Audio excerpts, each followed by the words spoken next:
This is our first session of, how should we say, more serious part. And this is called Exploring Inner Silence Using Pure Thought, Patterns and Streams to Achieve Inner Tranquility.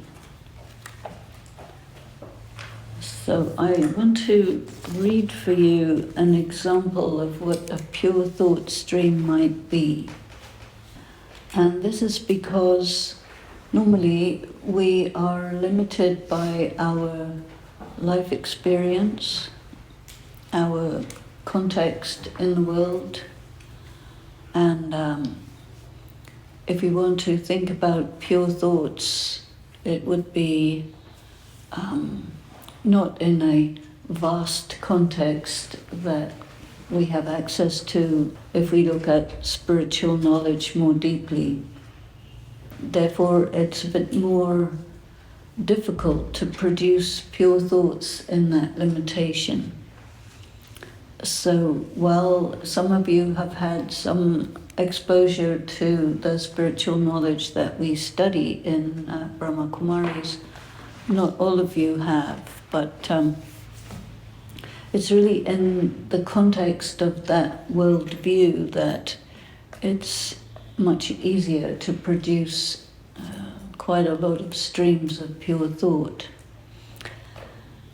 And we look at yoga as the consequences of pure thought. So I'll read for you just an example of a stream of pure thought, so that hopefully you can see how it acts on your consciousness and carries you to a different space. So I'll read it slowly, and we have some music behind it to add ambiance. Pure thoughts stream. I am adored by God, cherished and followed since thousands of years.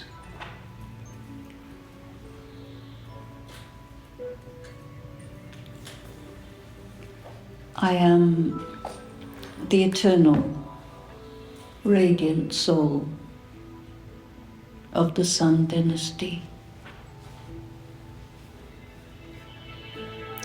the sovereign being,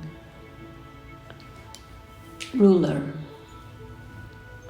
of my golden mind.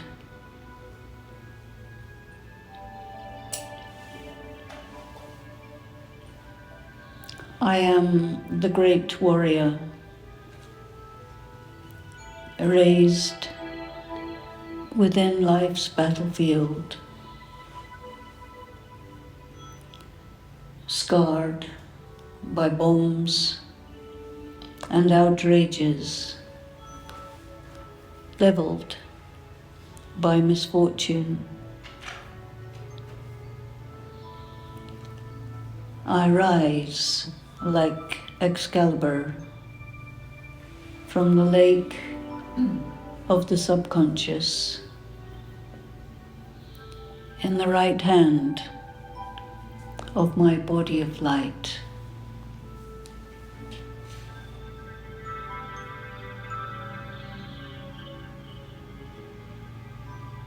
Destiny and propitious stars shine squarely on my head. Fortune has my back. Fruits of my labors spill over into the laps of my friends. My beauty is carved from hard stones of bereavement and betrayal. I stand alone with the light, silhouetted by that great aura.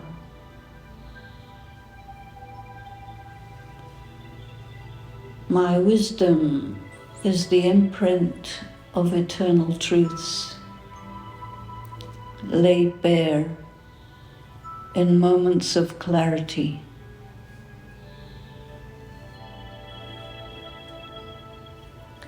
My strength is the gnarled wood of ancient trees, watching silently the history of the world.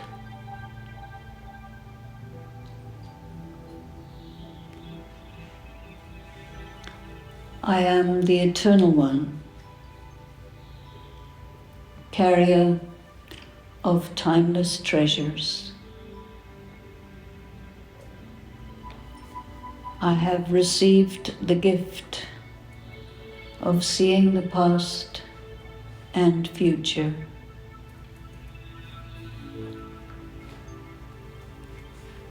I stand steady on the blade of present time, stepping delicately, second by second. I watch, wait,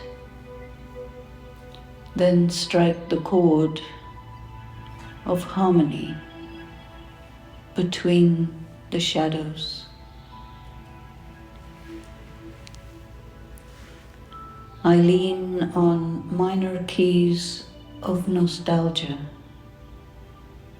slipping from the winter to a new spring. The silent sound of long forgotten bliss returns.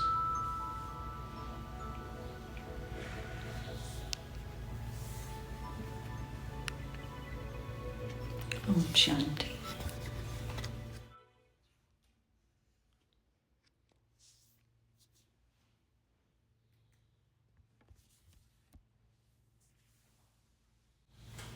The idea of this is to provide the mind with material that has layers of meaning.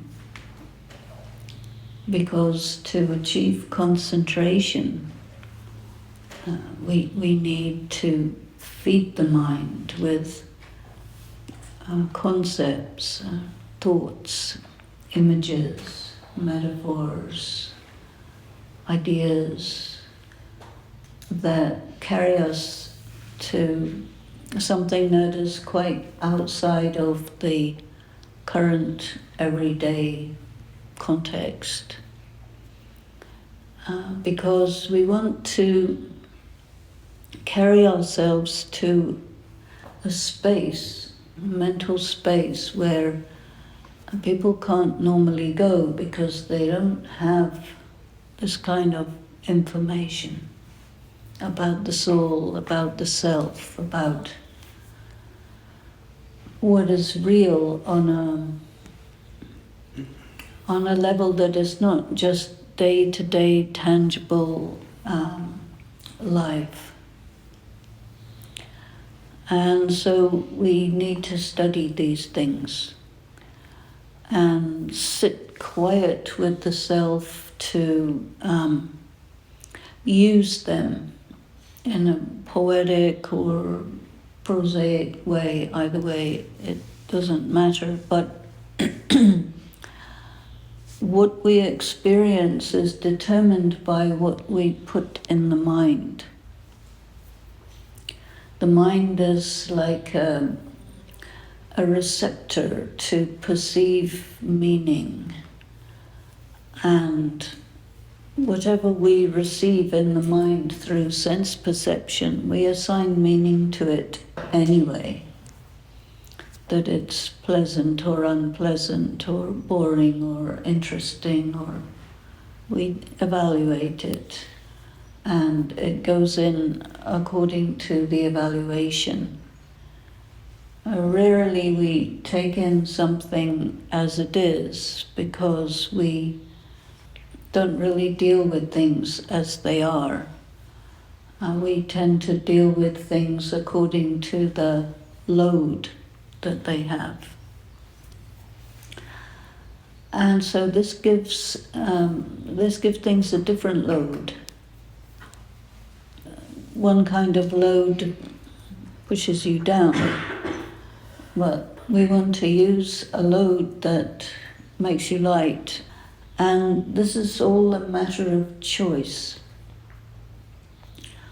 What we perceive from circumstances, it depends on circumstances. But how we receive it depends on us. Because this is not much known, people don't tend to apply this faculty of choice that we have. And so when we sit together for silence retreat, thinking about what silence is, we must also think about what thought is. Because thought is the most powerful of all energies. And it is the instrument for communicating with our deepest self and for creating atmosphere. And atmosphere determines what happens. So you create an atmosphere by selecting certain thoughts, and you are in that atmosphere. And then what happens is actually determined by you quite consciously. Of course, there are circumstances that happen which in ordinary perception you will have the knee-jerk reaction to evaluate them as good or bad or pleasant or unpleasant or meaningful or meaningless. But when you apply this approach, then you use your ability to discern and interpret, and you go into it asking always what this really means in such a way that it is of use to you, of value to you. Because in spirituality, we do not take things at face value. Because when we take things at face value, it keeps us very superficial as beings. And then we miss all these layers of existence that are accessible if we know how to access them, if we understand that there are layers and that it's entirely and completely up to us how we want to do it. Of course, then we are not victims of circumstances, but users of circumstances to turn everything to profit, to benefit. And there is a spiritual law that says that when you know how to benefit yourself, then you cause benefit to occur all over the world. And this is leadership. Applying this kind of choice and understanding that when you know these things, on one hand, it indicates that you are a soul that is very influential in a good way. And it also gives you the opportunity to assert yourself as a very influential, positive being in the world. So you're looking at things not simply as cause and effect, but you include cause and effect with destiny, with how you handle present moments as a reflection of who you are. And so what is there and what you make of it comes together, if you see what I mean. Does it make sense to you? And in order to do that, it's very helpful to be slow and still and deliberate in your thinking. If we sit in silence without doing that, then our mind becomes these ordinary thoughts float into your awareness, and they are not necessarily much connected with anything in particular, but somewhat random.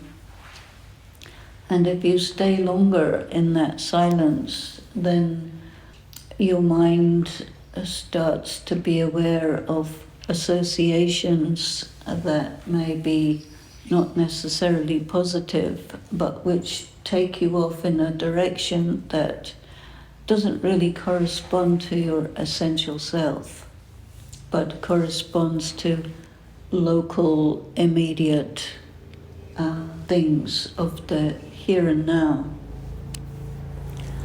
So by using these ideas, you can give yourself a context which is much broader, much wider in terms of time, in terms of quality of moment of civilization. Now we live in a world which is very chaotic, very uncertain, unstable, and full of secrets and disinformation, misinformation. There is a great deal of I don't know going on. And one becomes easily victim of these things. And so spiritual teachings will say it's not recommended to pay attention to that stuff because it's very ephemeral, it's very temporary, and it has nothing to do with who you are. When you think of yourself as a person of significance, that's a choice to think of yourself like that. You say, I am, you assert, I am a person of significance. It matters what thoughts I produce. It matters what I think of myself. What someone else thinks of me has to be determined by me. And so one must therefore make it evident in the atmosphere. And you make it evident by asserting to yourself what you are, who you are, what you stand for, and it imprints the atmosphere and is received by anyone who comes into that atmosphere, and they are informed by that atmosphere who you are. And so we practice step by step to inform ourselves who we are, which then informs everybody else who we are.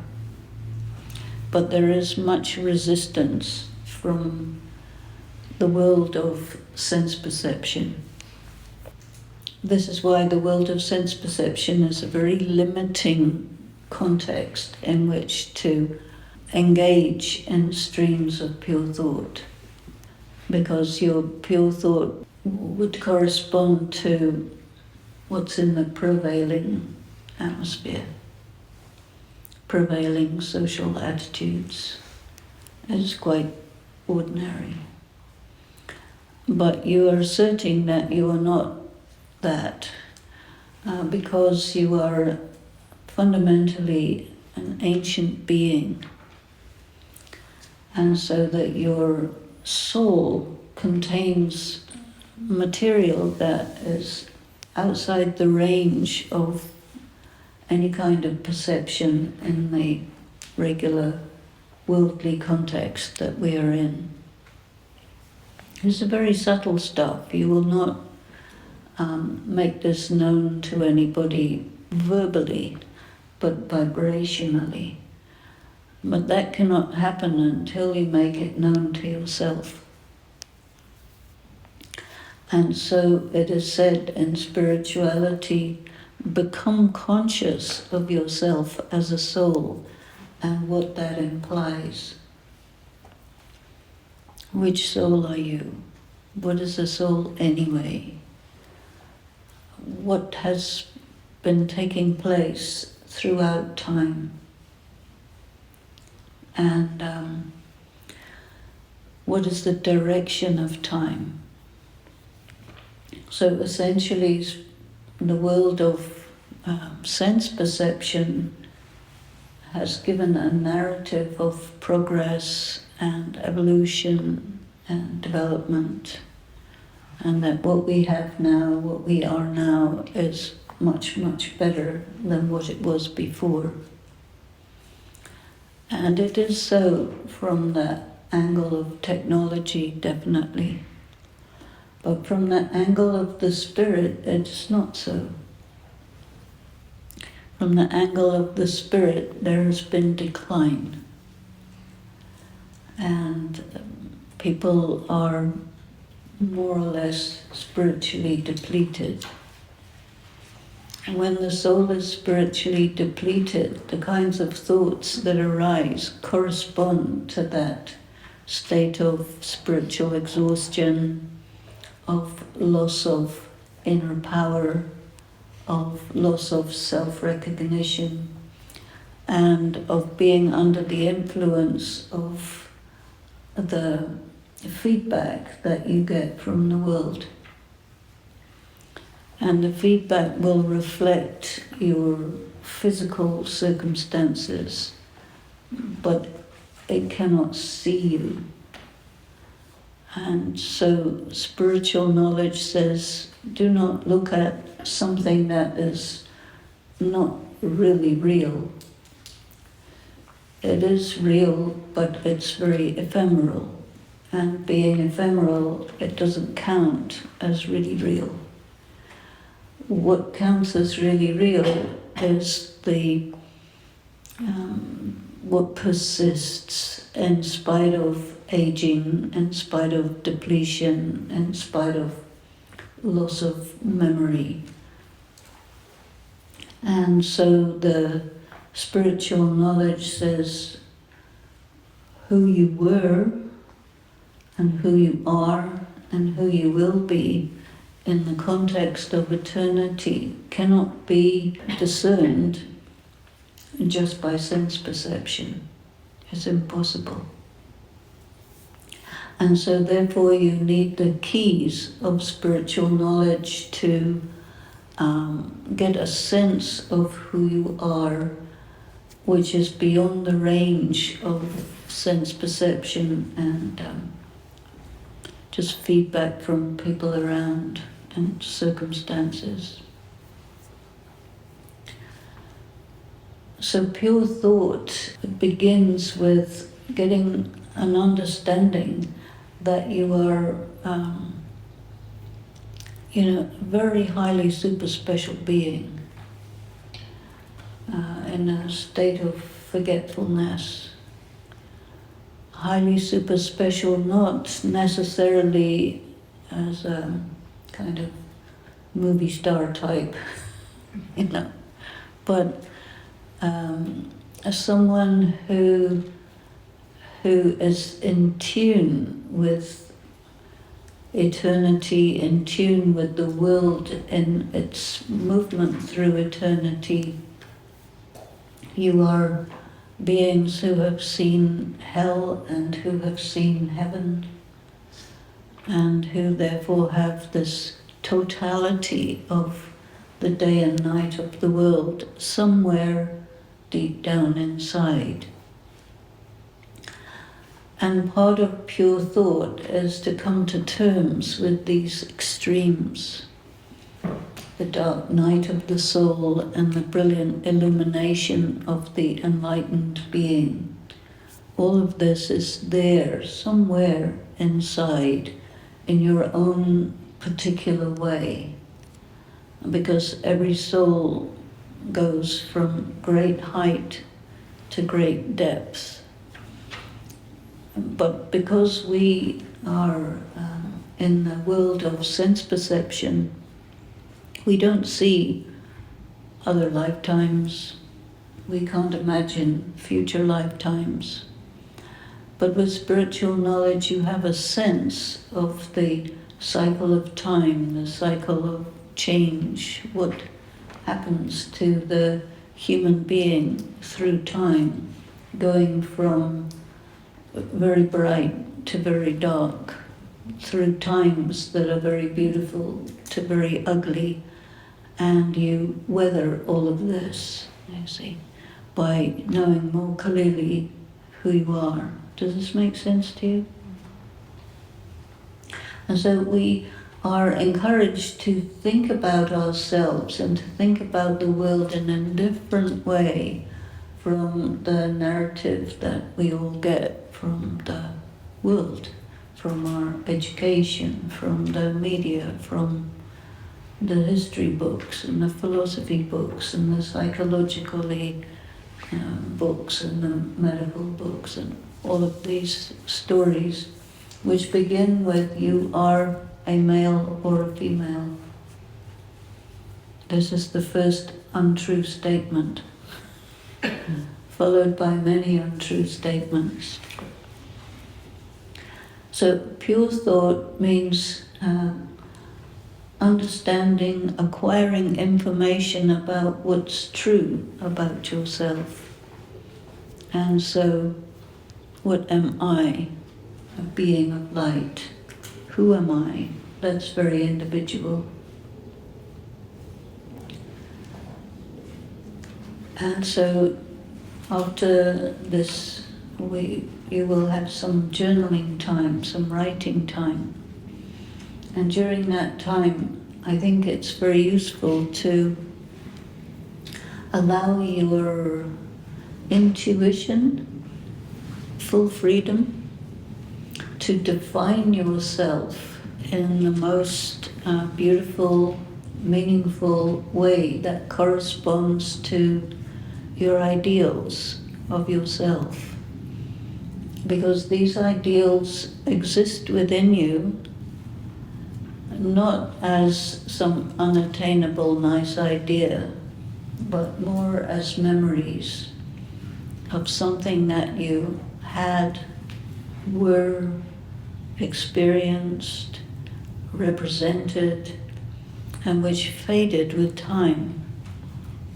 But now time is turning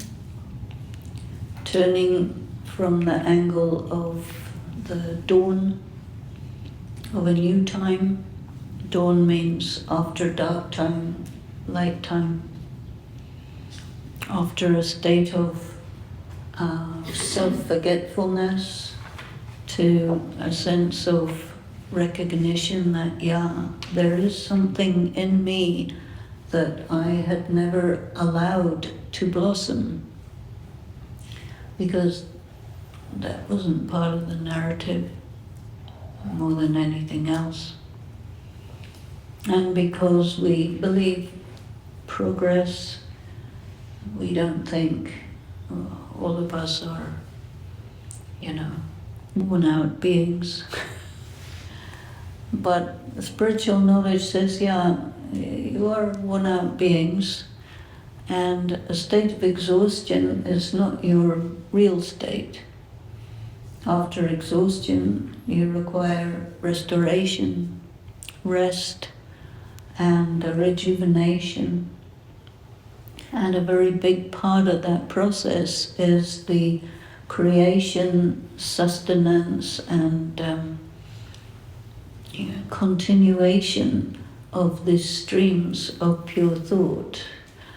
And why this takes you to silence is because the kinds of thoughts you think take you to a certain state no matter what.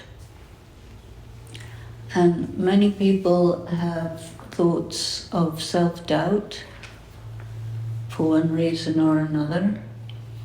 And the thoughts of self-doubt take one to a state that is quite fragmented and incoherent, which means we weaken ourselves very much with self-doubt.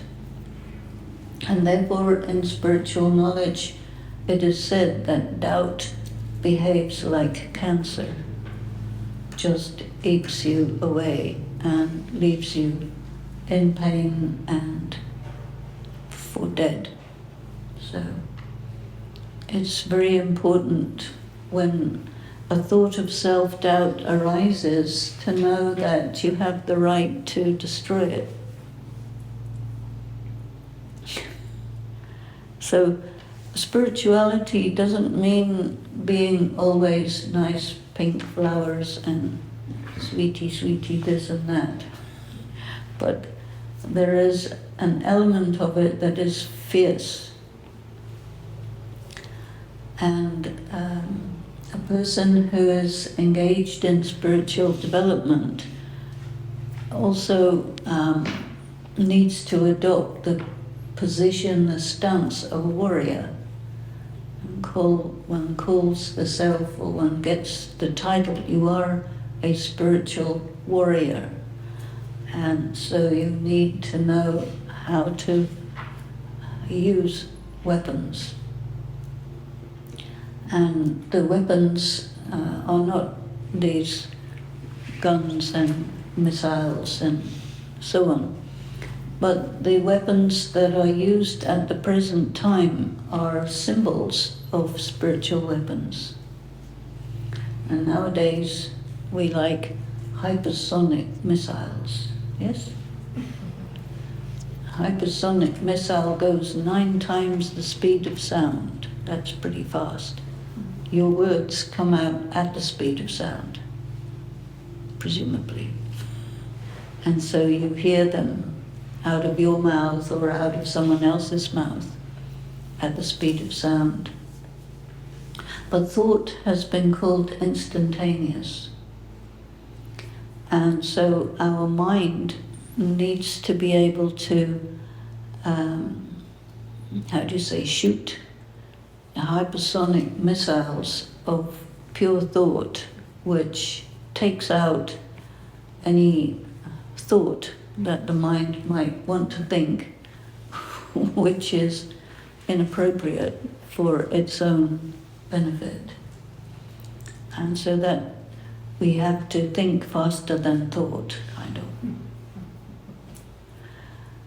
What precedes thought is a feeling. And we very often can have a feeling about ourselves which comes out of nowhere, which may be a little disempowered type of feeling. Do you experience that? And this feeling puts you in a position as a victim or vulnerable to anything that comes along which will be perceived as much bigger than it really is, or much more dangerous or damaging than it really is. And so one needs to develop skills to receive negative energy and turn it to your advantage at hypersonic speed. Can you do that? So these are useful skills to develop. And when we practice frequently to create these streams of pure thought, which is very, very high ideal thought, the return of that to you takes the form of a skill that can take down these other type of thoughts that disempower you, or atmospheres. Because atmosphere is created by thought. So, for example, if you were in a metro train in rush hour, there's a lot of thoughts going on, none of which are very nice. And so you're in that atmosphere, and it's like a toxic atmosphere, and it can penetrate you imperceptibly and even trigger negative thoughts in you because you don't have barriers for this stuff, right? Normally people don't develop barriers against atmospheric pollution that comes from other people's minds. We may put a mask on in case there's some COVID running around, but this is much more toxic than COVID. A COVID germ will come into you and cause trouble in your body, but these will cause trouble in your mind.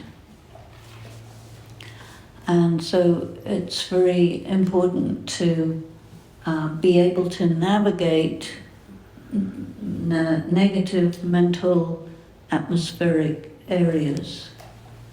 And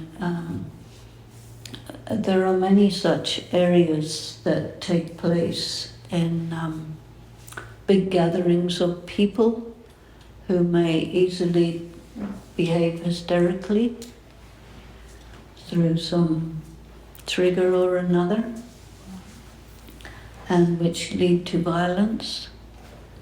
And so this happens, and therefore a very good thing that we have been taught is always create for yourself an orb of light around yourself, which is made by your stream of pure thought being again and again generated, and this creates a very strong orb of light around yourself, which has the capacity to deflect floating, imperceptible negative thoughts that might be interested in going into your mind and messing up your peace of mind. Though they don't have a mind of their own, but they sometimes act like they have a mind of their own. And we have a mind of our own, so it has to be quite assertive about who I am and what I am. And this is a radiance, you see, that we create. There's a lot of toxicity in the atmosphere of the world. There's a great deal of suffering, which created by people causing harm to one another, which creates an atmosphere of vengeance, which is very toxic. We tend to be without defenses.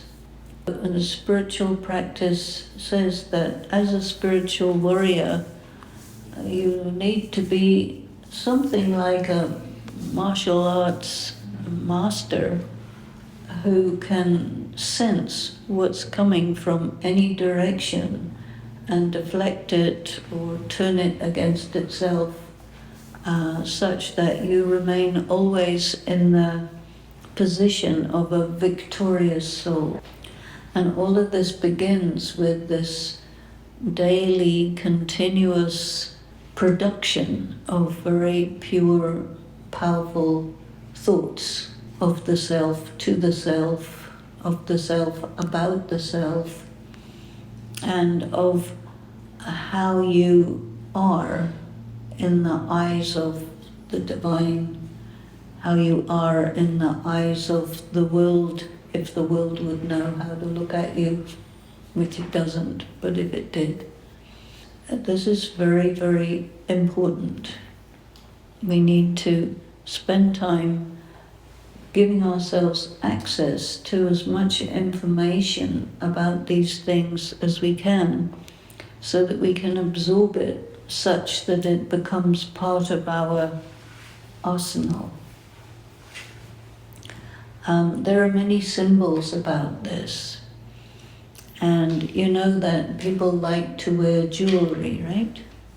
You have earrings and finger rings and bracelets and toe rings and necklace and something around your waist and something more pendants hanging further and further and diamonds on your eyelids, very small ones.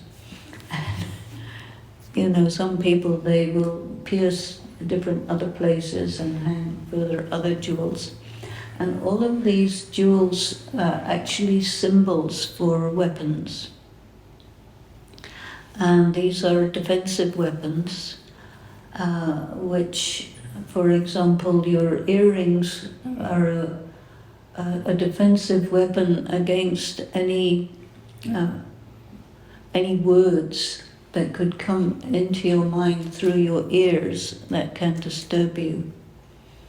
And so it's a kind of power of selection, where you again use your hypersonic weapon capability to intercept any such words before it even touches your mind.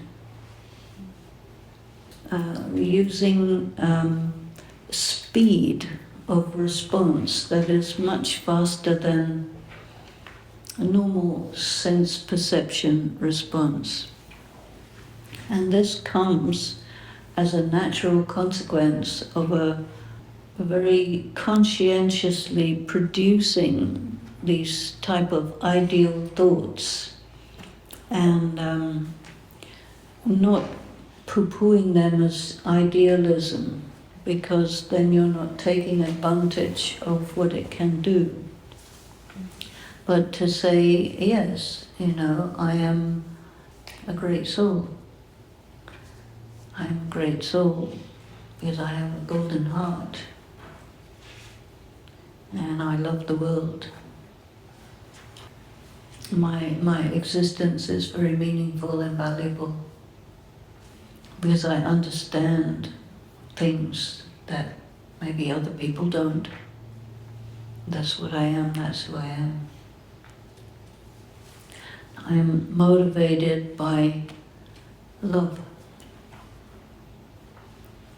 And even if anybody cannot read me and says something opposite of that, it doesn't matter.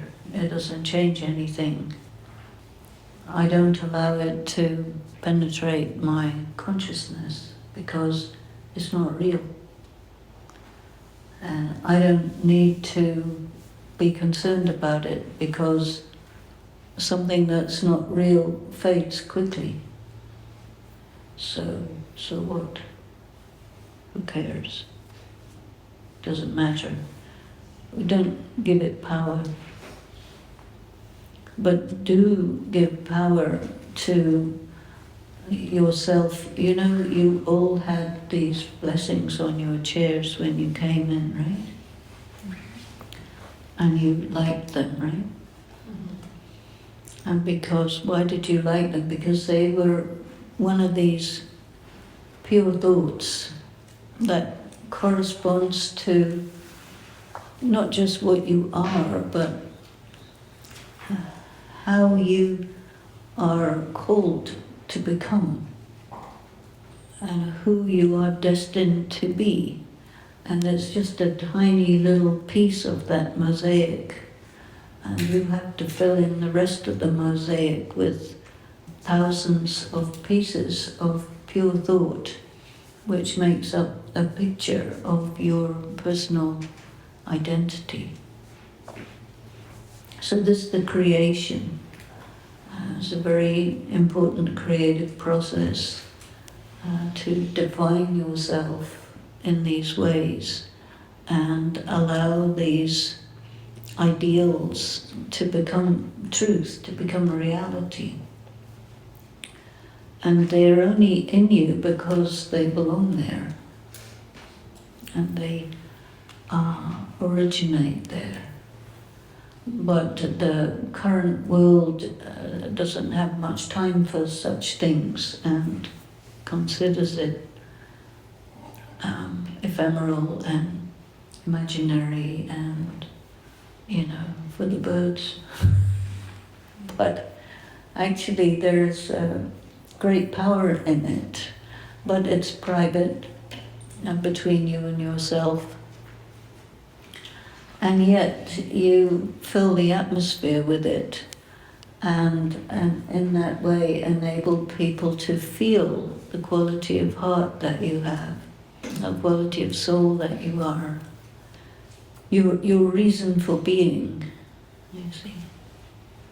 And this also allows, you allow people to feel you. If you don't feel sure of the self, you don't allow people to feel you because you don't want them to feel your insecurity or your self-doubt or your guilt about this or that or any of those things which are actually not real, but they take over because of how the world has become in terms of thoughts.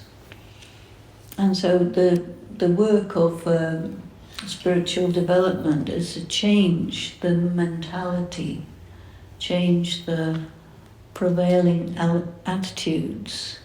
And this change begins with how we tell ourselves what we are, who we are, and so on. And it's a free choice. And the culture we live in tends to favor people who are critical, because that's considered more intelligent to find fault. Actually, it's quite stupid. But, in many ways, things have become kind of backwards as regards these things. First of all, consider how we operate at the moment very clearly, very realistically, and see the ways in which we may sabotage ourselves and put out a false information about ourselves in the atmosphere under the influence of the prevailing social attitudes about how a person shouldn't be in their power. Because it's a world of victims and predators, and people rather not be predators on the whole, so then they opt for victim, if that's the only choice.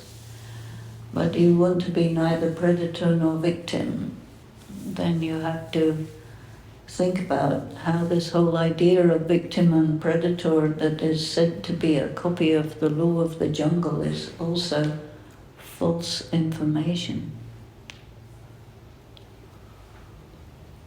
The jungle doesn't work like that. It appears to, but it doesn't. So appearances are deceptive.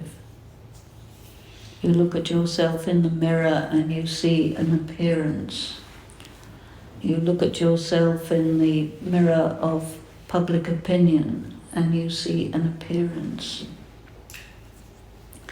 But the most unreliable things of all is public opinion.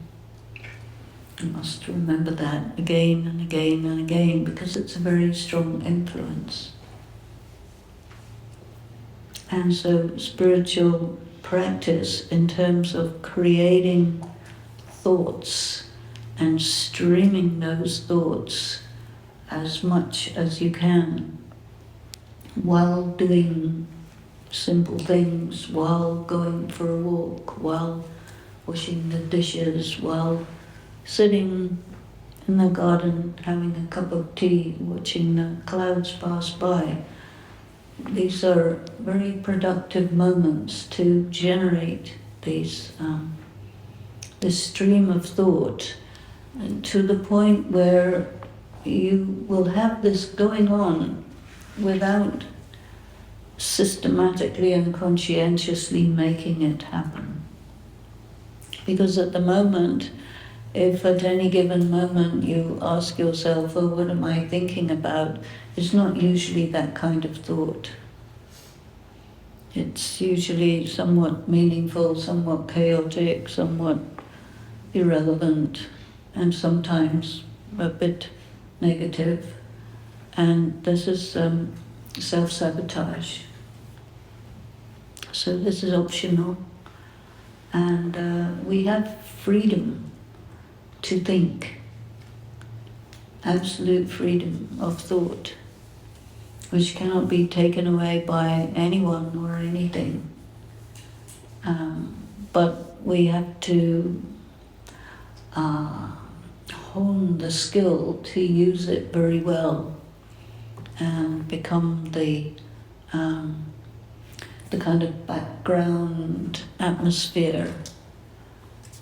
And wherever you are, when you think in this way, where you work, or where you live, or where you go frequently, you'll carry this with you, you see. And this is very, very beneficial. And you can even alter circumstances by these things. This is quite magical. But you wouldn't see the magic of it until you have been doing this for some time and generated a kind of continuous energy of these very pure, positive thoughts. You know, sometimes some sudden thing happens and you will react with shock or something like that, yeah? And even if you tell yourself, I won't react with shock, but you do. I had an interesting experience just a couple of days ago. I was driving and there was another person in the passenger seat, and I was approaching a roundabout at a decent kind of roundabout speed and going there because no one was there. And suddenly a high-speed motorbike comes along who knew exactly what he was doing. But my passenger got freaked out and, be careful, be careful, be careful. Normally I would, get disoriented, but I didn't. I thought, ooh, something's happening.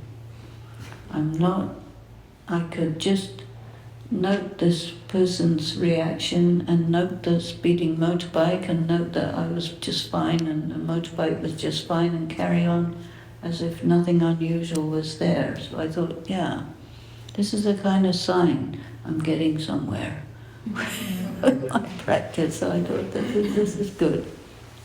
Because the fruits of these things come after a while, not right away, because they need to be generated over time. And I also found that many times a person believes if you do a little bit of practice, you should get the same amount of result as the practice that you do, right? It's a belief. But it's not true. You do a little bit of practice, no result. A little bit of more, no result. Sometimes you start, you get a nice result. That's like a taster. But it's not the real thing. Because you have to do it for quite some time before the consequences are right there with you every time. And because of that, the work of generating it and keep on going and persevering and don't give up, that's very important because it takes a while to get these kinds of results that are so permanent that they become your background reality. But to get it to go to that level, you have to put in the work, and it takes time. But one fine day, all of a sudden, there it is, and you say, yeah. Okay, it might take 20 years, 30 years, 50 years, 60 years, but it will be there. And when you do it attentively, it's very much quicker. what slows it down is we do it a bit and then we go back to the other way. And it kind of messes everything up. And then you do it a bit and then go back to the other way. And this is what takes the time. And so therefore to understand the mechanics of it helps us to not go back to the old way. Because we go back to the old way partly because we don't really believe it. Nice idea, but it's a bit airy-fairy, so I don't really believe it. But yet if you do believe it and you do understand the mechanics of it, it's easier to believe it than if it's just a nice idea. You won't believe a nice idea because it's too good to be true, right? So you'll say no. So anyway, let us stop there and have some meditation now. I don't know if there was any sentence from the material that I read that struck you, but if there is, then you might begin with that, because you need a starting point to make your stream. And so select a starting point and allow your creativity, your poetic nature to follow through freely. Give it permission to be as beautiful as it wants.